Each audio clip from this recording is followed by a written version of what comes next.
So அதனால் எல்லாருமே எங்களோட டீம் சப்போர்ட் பண்ணுங்க. எந்த வழியிலையும் சப்போர்ட் பண்ணலாம் அப்படின்னா கால்மி நேண்டி அந்த இன்ஸ்டாகிராம் ஐடி போயிட்டு அவங்களுக்கு டிஎம் பண்ணாலும் சரி இல்லை மெசேஜ் பண்ணாலும் அவங்களுக்கு கண்டிப்பாக ரிப்ளை பண்ணுவாங்க. ஓகேங்களா? சரி, இப்போ நம்ம நெக்ஸ்ட் வந்து திருப்பி ஒரு சோலோ தான் பார்க்க போகிறோம். தளபதி சாங் தான். தளபதி சாங்கே தான் போடுறோம்.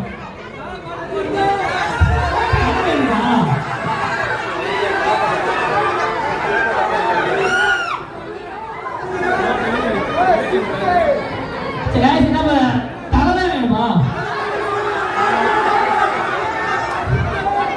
திரும்பவும் சொல்றேன், தலை சொல்றப்ப சவுண்ட் எது அதிகமா இருக்கோ அதுக்கு தான் நாங்க ஃபர்ஸ்ட் ப்ரியாரிட்டி கொடுப்போம். ஓகேங்களா?